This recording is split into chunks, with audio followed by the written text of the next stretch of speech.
Hello, everyone. Welcome to another episode of Fearless and Free TV. Today, I'm bringing on Mimi Donaldson. I've known Mimi for, I don't know, maybe 8 years, I want to say.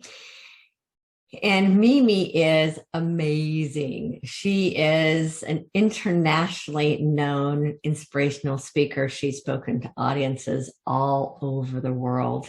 She's an amazing speech coach.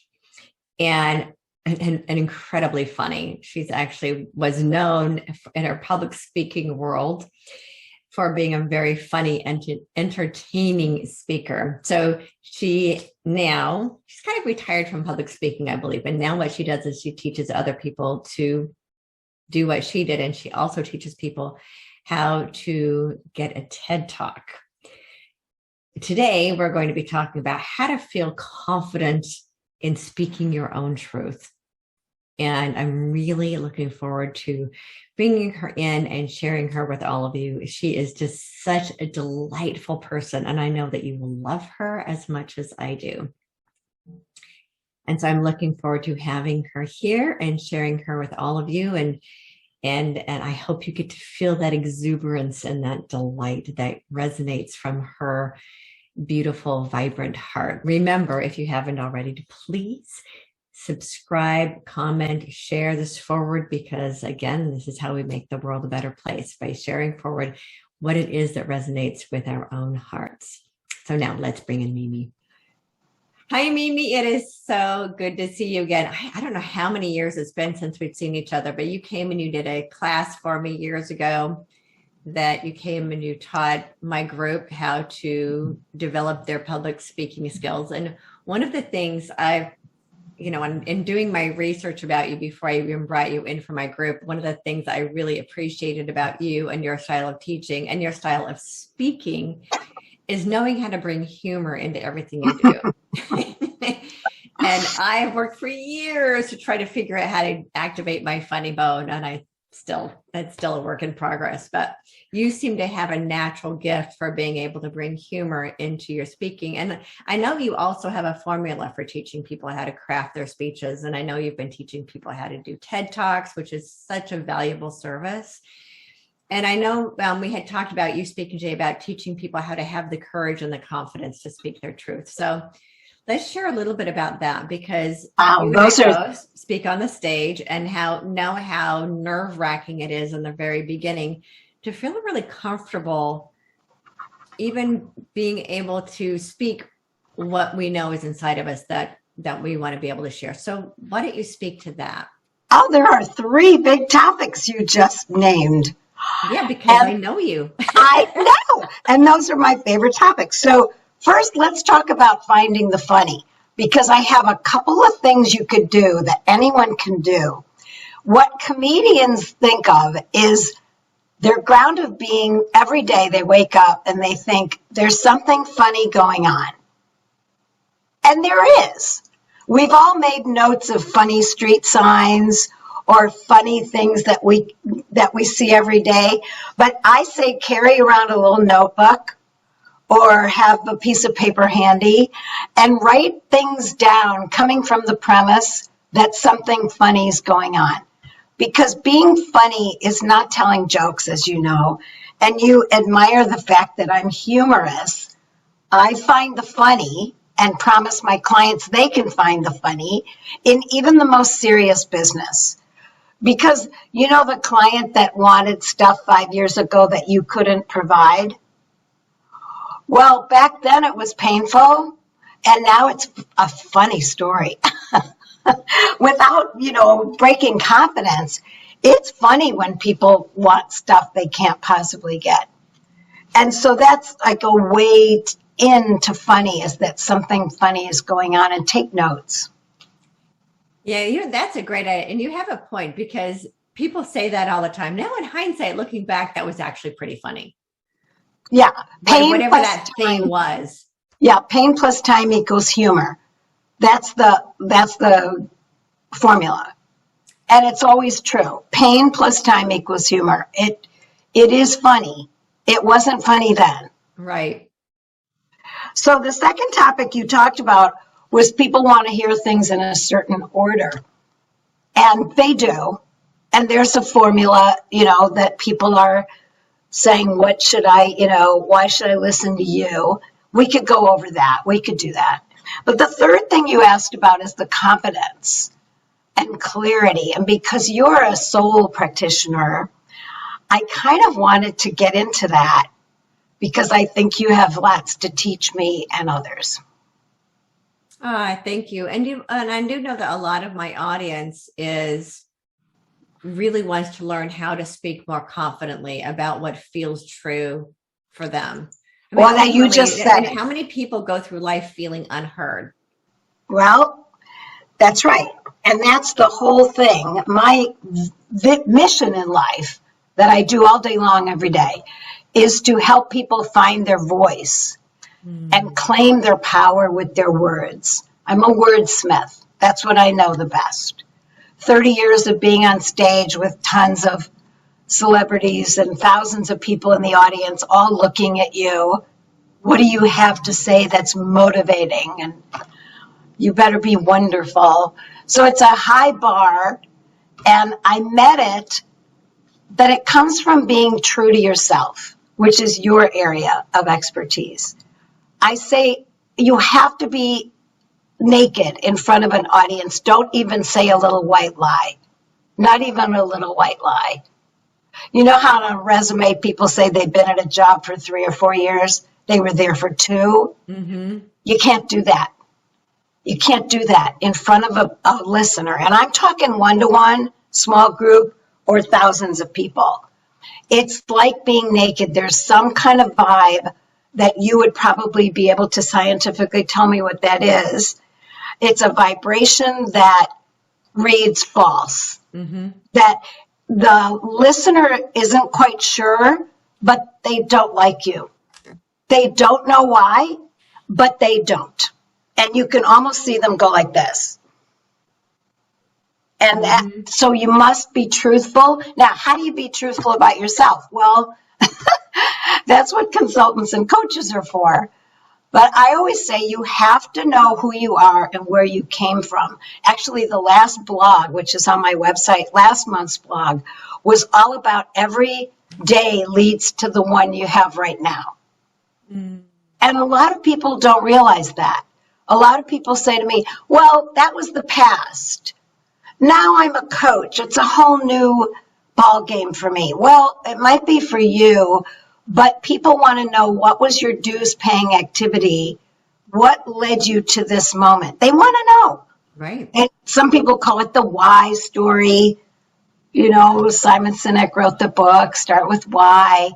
And you really want to know what's at the basis of your passion.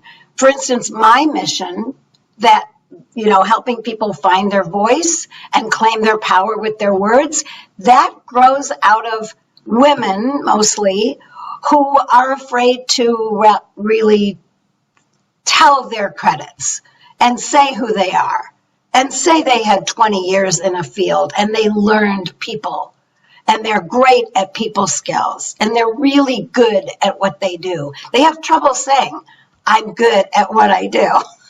Right. And so that's what you're talking about. I want people to realize and justify to themselves. First, you have to make the case to you to sell you on you.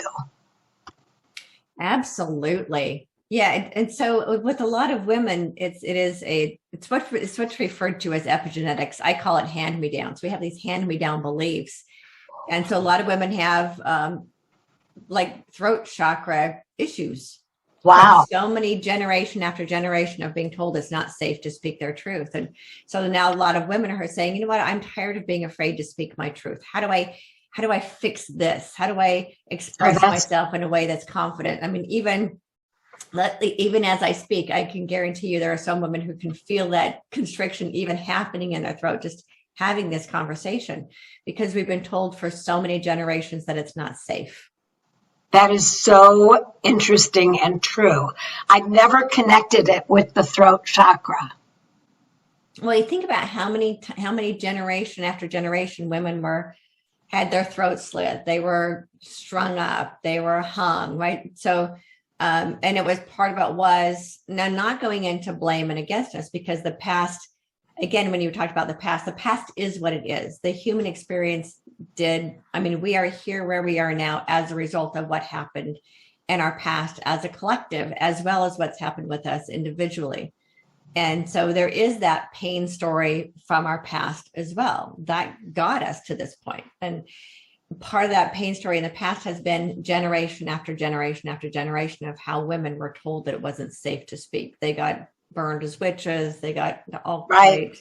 They were less than, women weren't allowed, weren't allowed to speak. Only men were allowed to have a voice. So there's a lot of undoing in our collective epigenetics that needs to be undone. So we're at this place right now where it's just time. It's time to let go of all of those old fear-based constrictive beliefs and move into what's possible for all of humanity, which involves both men and women freely using their voice and not being afraid to use their voice and not being afraid to say, this is who I am. This is what I believe. This is what my experience has been. And I, as the teacher, because ultimately we actually are all teachers, whether we admit it or not. Right. That as the teacher, I'm here to teach my experience, especially for those of us who desire to be on camera or desire to be on stage or desire to be a coach or some type of teacher, that we have to first come to the place within ourselves of being self-confident. And I know you'll love this because you're a wordsmith like me. The word self-confidence actually means the ability to confide in oneself. Beautiful. Which is about, if you go back to the word confide, actually goes again back to speaking. Oh, that's the ability gorgeous. To speak our truth to ourselves is actually what self-confidence is. Oh, that's fantastic. I just wrote it down so I can use it. I'll give you one too, being a wordsmith. You said that everyone is a teacher, especially those people who are attracted to you and me. And it comes from the root word of educate, which is educare, E-D-U-C-A-R-E, and it's Latin. And the definition turns me on. It is to draw out. So you don't have to be the expert on top of the mountain that knows everything. People who are educators are very spiritually aware that everybody has everything they need inside of them. It's already done. They know. All we need to do as educators, educare, is to draw it out. That's why people nod and smile when you're talking and they go, oh yeah, I know. They always say, I know, because they do. Mm-hmm. Literally, they know everything that's coming out of your mouth, but they need to be reminded. They need to be drawn out and face the fact that they do know that. And I'm sure that's what your work entails. Very much so. Yeah. And really, really the work that I do is helping people remember who they really are. Exactly. And what I do is, after you finish with people, what their prerequisite to work with me is they already have to have that. Not my expertise is making them self-confident. My expertise is after you know who you are and you can say, I'm good. Into the mirror without flinching, into your own eyes. I am really good at what I do. I am good. And some people would say I am enough. That's number one. And the second prerequisite to work with me is they have to know what they're selling. They have to know that this is what they believe in, either a product or service or something that they are committed to.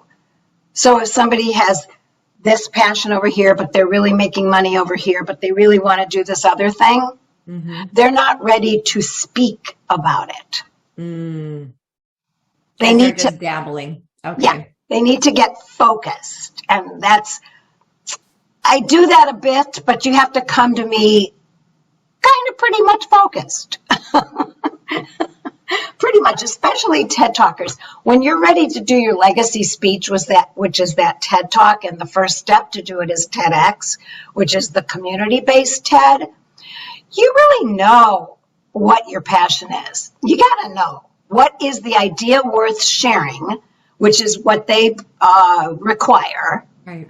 that the world will be better after you speak, that you will actually help improve our planet before you leave this incarnation. And that's what they have to be very clear on. And most people are very clear on that by the time they say, I'm ready for my TEDx. I'm ready for my legacy speech.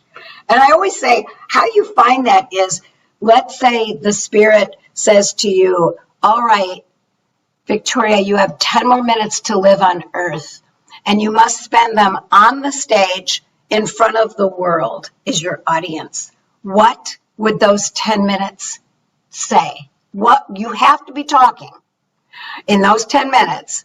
So what is your message? And it gets people focused real quick.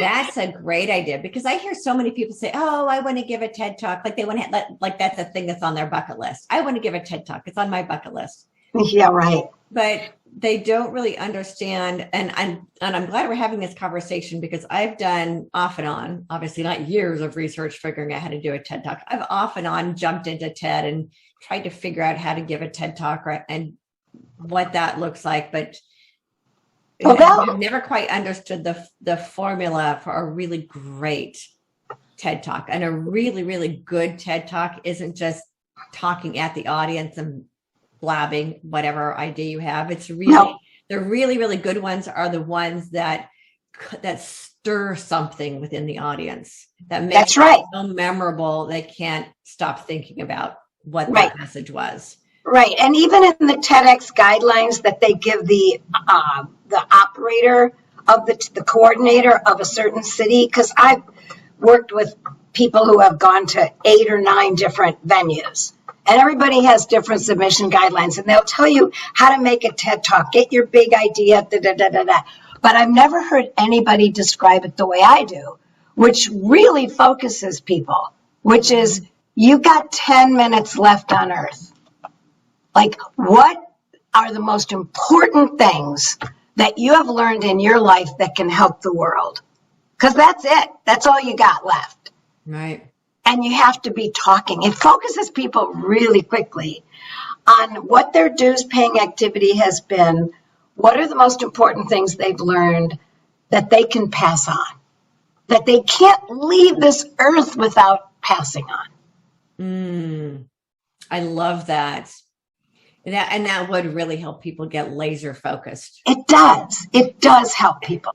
And I see these conversations sometimes, like on Facebook. Okay, somebody will ask a question. If you were to give a TED talk, what would it be about? And people list like 6 different things or 10 different things. Oh, I want to give a talk about how to care for animals, which is great. It's a beautiful, compassionate conversation. But there isn't that laser focus of what would that look like? What is the one, as you were saying, what is the one burning message you want to leave with the planet before you leave? Yes, and it takes the form. It takes the form of Joseph Campbell's hero's journey, if you know that, because I always send that to my clients as a circle. And so, for instance, taking care of animals. Let's say that your life, you are in the abyss. That's the low point, and some animal kind of was responsible for you feeling love or saving your life in the way that Lassie did in the old Lassie movies. So that, here, because I'm ticking off on like, why would you talk about caring for animals? Because of your story. Because some animal saved your life. You came out of the abyss. You transformed. You came to the top of the mountain. And now all there is left to do is to teach other people or to share it with the world. Because that's what you do when you're evolved. The next step is to share the lessons with the world so they too can get help moving through their journey. And so what you're going to share is something about animals, and maybe you've devoted your life to them. Maybe you're a veterinarian. Maybe now there's a new story of a patient whose person, I work with some vets who go, the patient and their person. I love that. Yeah, that's what they call them, their person. So the person, like the dog and her boy. So, it just, but there's a story there that makes you intimately connected with care for animals. And you've got 3 takeaways that you can give the audience on that teaching thing that you leave them with, and then you give them a worldly call to action, which is maybe help animals, maybe not, maybe it's a different one. But if animals led you to that, and you're now talking about caring for animals, you have to have some tie there, some heart, soul tie to that topic.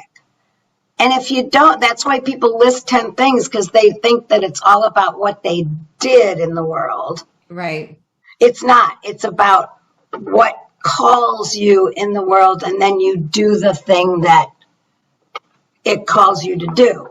It's be, do, have, not have, do, be. Got it. You don't have a tutu and then you take ballet lessons and you become a ballerina. No. Ballerinas are ballerinas inside. I'm watching figure skating like crazy, so I'm so into the image of this gorgeous ballerina person. So the ballet person, they know they're an ice skater. Let's take ice skating. They're 3 years old. They're 5. That's when they start. They know. They just get on the ice. That's the story of each of these winner figure skater people. And then they do the things skaters do. They have the lessons and they do the discipline and they do the doingness. And then they have the things skaters have, which are medals and competitions and, money if they do it for professionally. But it's always be first. Mm-hmm. So what you want to find out if you want to do your TEDx talk is, what is your be? What would you do anyway if you didn't need to work, you didn't need any money? What is your calling? Yeah, and it can really go back to a childhood experience. So it's interesting you bring that up. And there were 2 things that you talked about that I want to bring up. One is the being in complete and total integrity in front of your audience. So you mentioned that at the very beginning. If you're trying to convince the audience of something that is out of your own internal integrity, for example, like you were saying, if you're telling a false story, you might be able to get the audience's attention. You might be able to get them to laugh, but you don't actually have a connection with the audience. Correct. So that connection, that deep connection that we desire to have with an audience really only comes from the true center of our heart, which is absolute integrity and even the vulnerability to speak about the things that we're not so comfortable to speak about. But it's that heart-to-heart connection that we desire to have with the audience.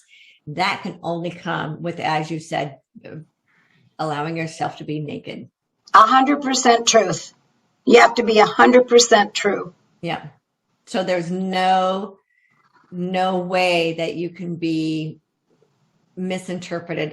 Well, not misinterpreted. That's not quite the right word, because everybody hears things the way they do. Right. So, what I say is what I say. How someone else perceives it is how they perceive it. But if we're speaking 100% truth, then it's much more likely for the people in the audience to receive it in the way that it's intended, which is from the heart. And if it's 100% truth, I had a spiritual teacher who once told me the truth lights up the room.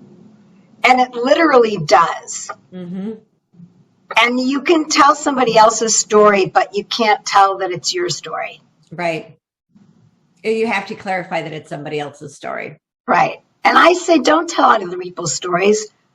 I say, I'm really strict with people because I was a keynote speaker for 30 years.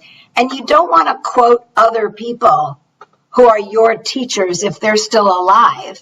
Because people are paying you big bucks to stand on a stage and tell about you. So I say, yeah, dead people who lived 100 years ago, that's great. You can quote Einstein, stuff like that. But if you quote another coach, people will say in the audience, well, why didn't we get him?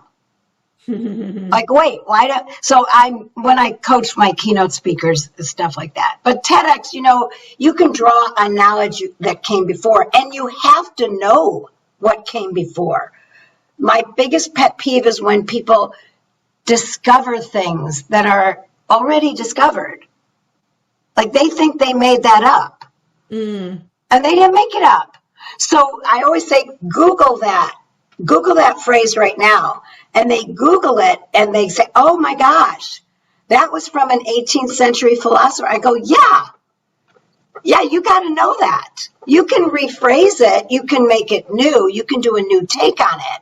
But you can't be so innocent of the truth. You can't be so incurious that you don't know the history of your topic. I'm a real bear on that. You've got to know the origin of your topic. Otherwise, you pretend, you come off like you made that up. You didn't make that up. But here's what's funny, Mimi, is that there is, now I don't know who actually said it. Supposedly Shakespeare is one who said this first. Again, who knows where these quotes were. Look it up. There's nothing new under the sun. Right? That there really isn't. There are no new ideas. No. But we're just seeing them from a new perspective within the current circumstances. And you can do your take on it. I mean, the TEDx, you're definitely doing your take on on that subject. But you must know what goes before, because there will be somebody in the audience that knows. Or in a one-to-one, it's even worse. You're trying to get an idea across, and the person opposite you thinks to themselves, oh my gosh, did they not watch that TV series, that old series that had that as the premise? Like, what? Did they not? Because they now take off points and they think you're not curious enough, you're not smart enough, you're not interested enough to know the history of. When I Google stuff, it always starts with the word origin of or definition of. That's how we start people have names for their website that they don't even realize how the definition is so wonderful. They're not even using it. They're not using the definition of the word that they want to be known for.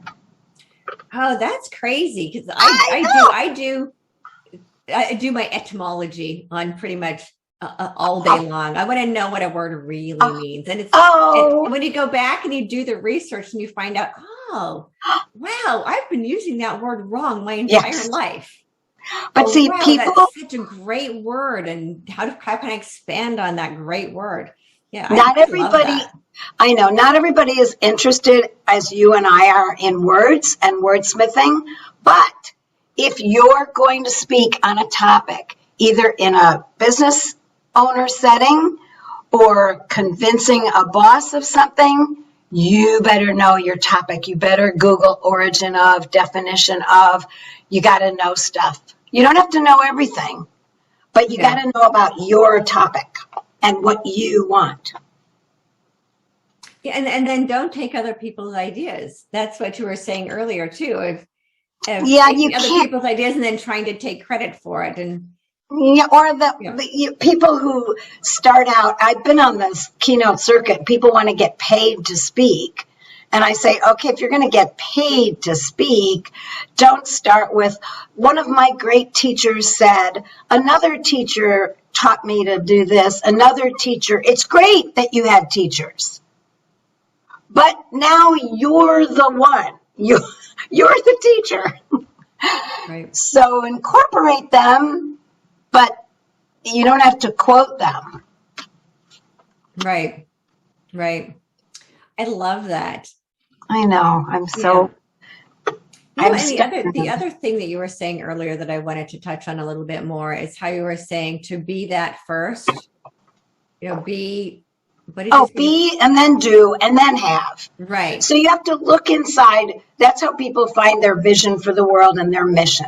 Like, what would you do anyway? What is your heart saying to do? If I were never paid a dime, I know I would coach my friends and people who need to talk and to find their voice and their power in their words, because I used to do it for free anyway.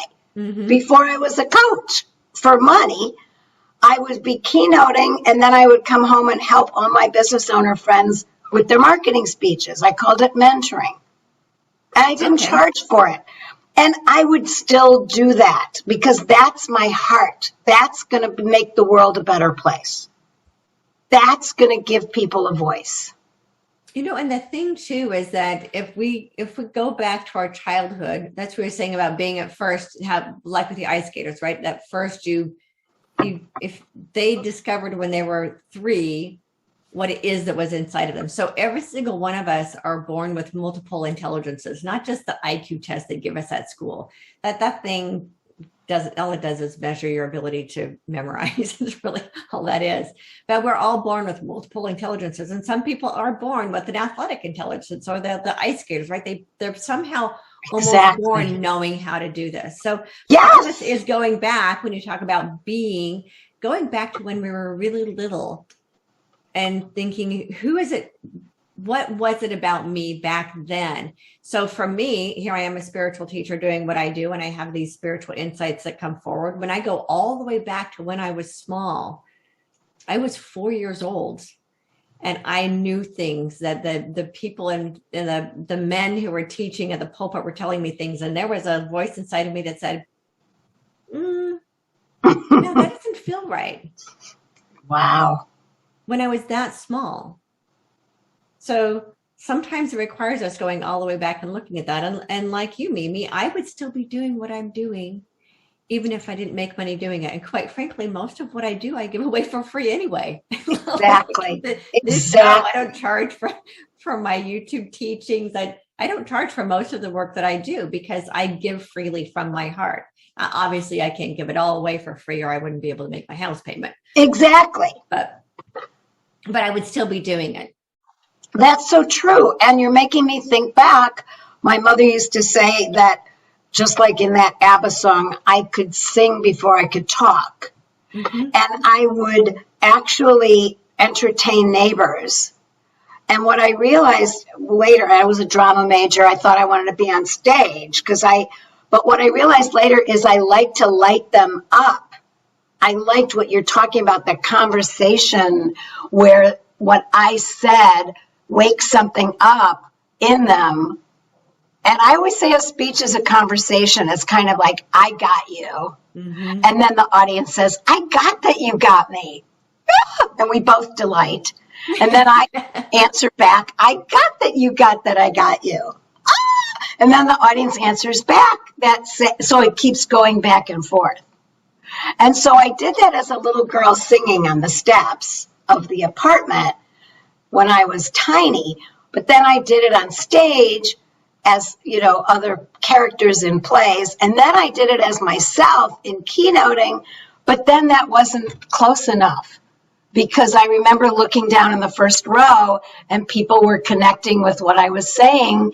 And I thought, oh, I wish I was down there. Like, what are they saying? It wasn't direct sparkle eye enough. I needed to be close.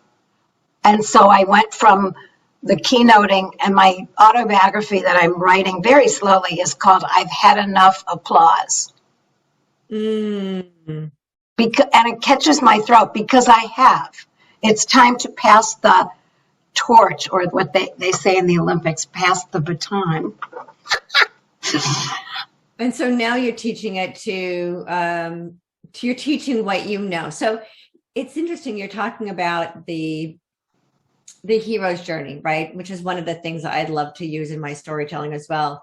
But one of the things I've noticed in the hero's journey and in script writing as well, they really only focus on the first 3 parts. The 4th part of the story is where after the return, then the hero becomes the teacher. Right. That's the most important part. That's the part that doesn't get focused on very much, but that's really what happens in every hero's journey is that after they make that hero's return home and there's a big celebration, the hero's Right. home, then the hero becomes the teacher and teaches people how to do what the hero did. Well, yeah, in movies or TV, the plot will end when the hero comes home. Right. And he's made it. It doesn't show the fourth part. It doesn't show the full circle. Well, the fourth part is very not so cinematic. It's not. Sometimes, but it is really it's where the story completes itself. It's the most important part for me too. But it's the teacher part. And nobody wants to, there's no films of teachers teaching unless they're in some dire circumstance and something comes out of the teaching. It has to be real dramatic. Right. And most teaching isn't dramatic at all. Most teaching is you and me eyeballing. Maybe I'll shed a tear, but it's mostly eyeball to eyeball. If I'm drawing you out, you knew it anyway. You say, I know. I say, I know that you know. Let's go further. It's not a gorgeously dramatic process. Well, not typically, but it can be. So one perfect example of the hero's circle and a teacher is that I call him Yeshua. The rest of the world calls him Jesus, but that's an example of the full circle, how the hero returned home and then became the teacher. And then the teaching part is actually the part that's the most dramatic. Oh, interesting. I never thought of that. That's true. Mm-hmm. Wow. And the same thing with Buddha. You hear more about the teaching part of his life than the adventure part of his life. And he had a really adventurous life. Yes, he did. Right? But you don't hear about that so much. Ah, interesting. Now you do. Now Gandhi is one example of the hero's journey where you see the entire circle. Right. And his teaching was just as dramatic as before his return home. Wow, cool. I've never thought about it in this way. So there is a way to teach the teaching part and still have it be cinematic. Wow. It's just left out of the story. But in a way, as you and I both know, that teaching from the stage or teaching on camera is actually the most important part. What did the hero learn from the hero's journey so that the hero can teach it forward? Right. And sometimes the teaching forward, it's not on stage. It's really private. Mm-hmm. That's what I was yearning for. And I was craving that because it was too much entertainment from my part. Right. It was too much. And I found myself glancing at my watch on the keynote stage in front of 1,000 people once. Oh my God. And seriously glancing at my watch, and my thought was, how much longer do I have to do this? And I know when you know you're done. Well, I knew that in corporate jobs when I used to watch the clock before I went into my own business, but on the keynote stage, they're paying me big bucks. This is supposed to be the height of my career. And then I realized, glancing at my watch, that it wasn't. That there was something else to do, and it was the one-to-one. It's the eyeball to eyeball. It's the not so dramatic part. It's the part without big applause. Right. Other people go the other way. They do one-to-one. They pay their dues. Then they want to be on the big stage. That's great. That's one way to do it.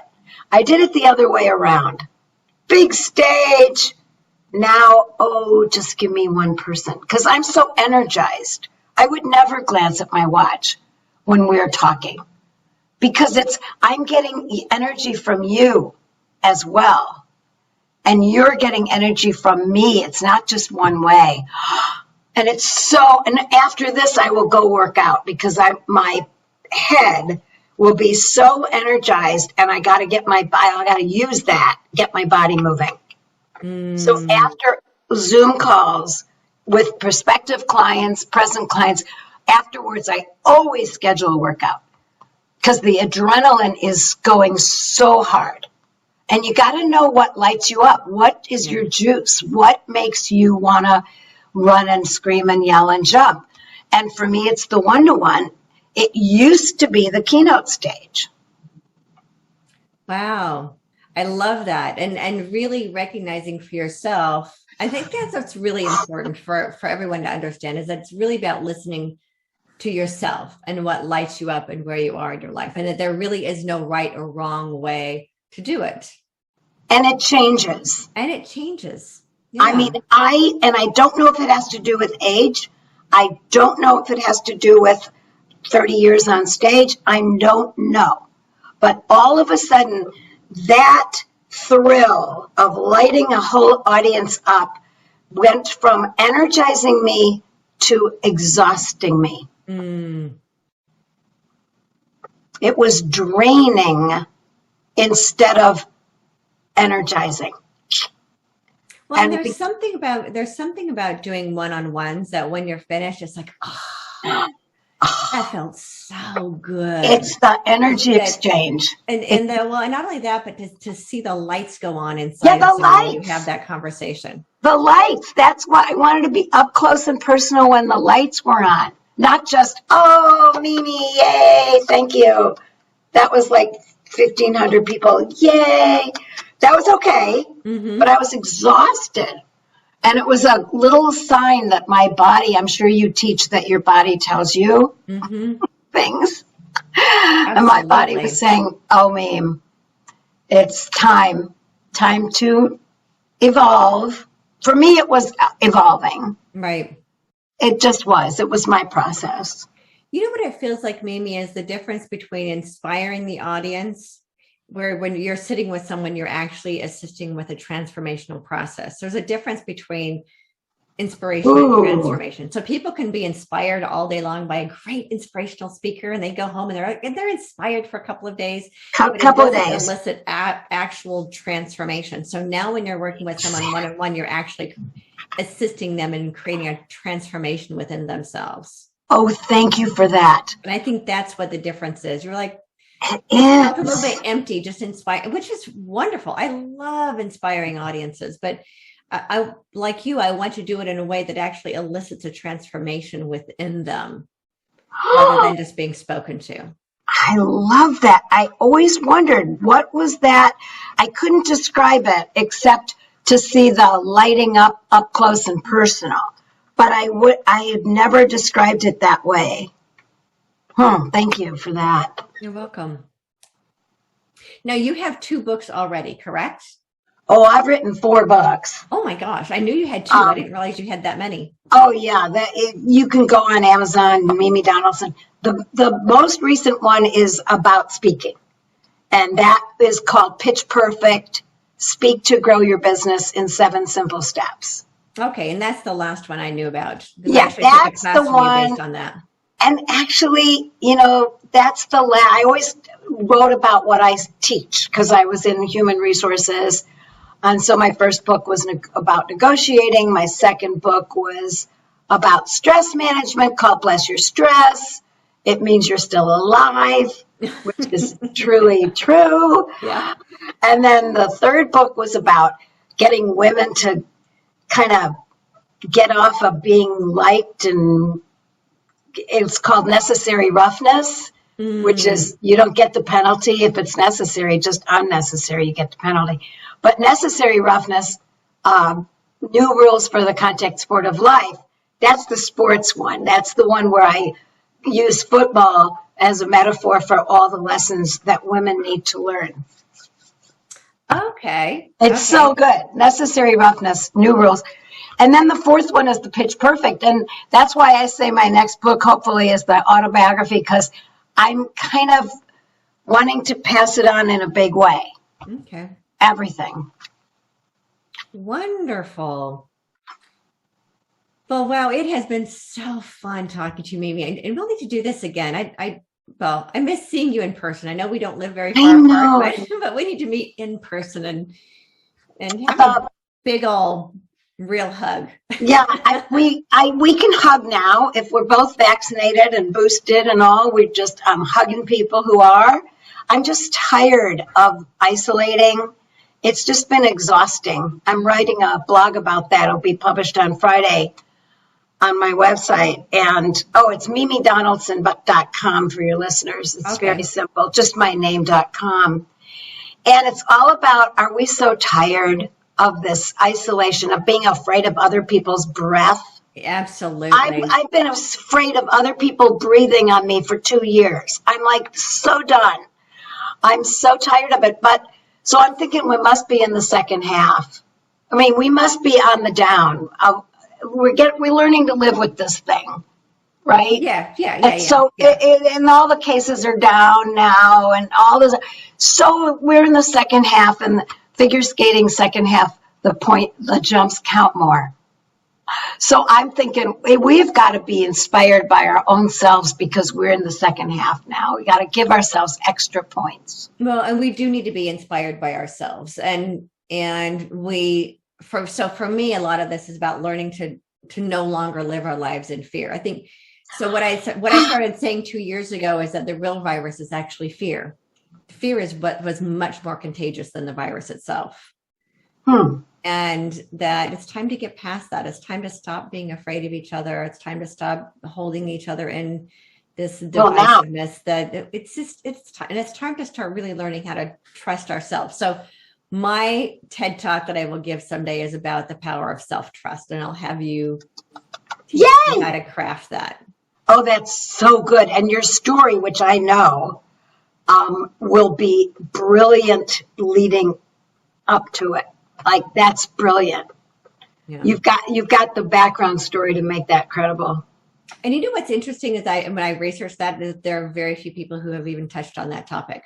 Oh, that's great. It's really interesting. I'm like, how is nobody talking about this? But it is vital, especially at this point in our reality, because we're coming out of this wanting to create something entirely new. Our new normal doesn't have to look like the old. There are people who want to go back to the way things were, and I'm like, why would we do that? Why would we never to go back to the way things were? Let's create something even better. It never will. People have found new ways to work, and they're not going back. Yeah, we'll create something that's even better than it was before. And so I call those there are, for me, there are a lot of gifts that came out of COVID. It doesn't look like it for people who don't know to look for the good in all things. No, it doesn't. There were not yet. Really great things that came out of it. Remember, I said pain plus time. Right. Pain needs time to even be looked at. Like, where is the silver lining there? Right. Yep. Need some time. Thank you so much for this. Oh, thank you. Thank you so much for being here and for sharing your beautiful gift and your light and your funny bone. And sharing with my audience how to actually find the funny, because sometimes it doesn't look like there's anything funny going on around us, but it's in there. We just have to look for it. And look at your stories from way back that were painful that now you're telling your friends. That's funny. To do that, because it's funny. So much of my story is a painful story, and I need to be able to look at it and find some of the funny things. Oh, there is funny in your story. There's funny. So I might have to actually sit with you and have a consultation with you to help me find the funny, because I've been working on my autobiography for 20 years, and I'm not kidding. I've written 4 other books in the process, and my memoir is still a work in progress. I want to be able to find some funny to be able to weave it in there somehow, because it is so deep. I can help you. It's very funny to an outsider. Inside, it's not so funny, but outsider, it is funny. There is some humor there. Okay, I'd love to help you find it, because I'm working with an amazing editor who's helping me draw that story in a way that's more of a narration and painting the picture instead of just telling the words. And she's been amazing at helping me. Oh, beautiful! Yeah, I've learned how to write. So creative writing is so different than the other writing I'm accustomed to doing. So I'm learning a whole new skill, but it's just one heavy subject after another. It is, but we can have a couple sessions, and I always call them edit sessions. Okay. When people have their speech mostly written, most people hire me to write their speech with them from the beginning. But then the other kinds of people already have a speech kind of in their head, or a book or whatever, a story. And I have extreme edits, and I suggest edits, and you say, oh yeah, I love that, or no, I'd never say that. Okay. Oh, one or thank the you other. so much for that. So we do have to run. I have another Okay. interview in a few minutes. Thank you. On somebody else's show. Thanks so much. Thank you so much. Yeah, thank you for being here and for sharing your gift, your unique genius, Thank you. your wordsmith, and for being all that you are in the world. Thank you, Victoria. You too. You're so Thank welcome. you. And for all of you who are watching, as I always say, remember to hold your light so high others can't help but see their own light.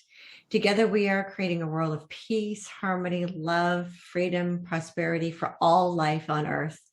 And as always, get bold, be fearless, and live free.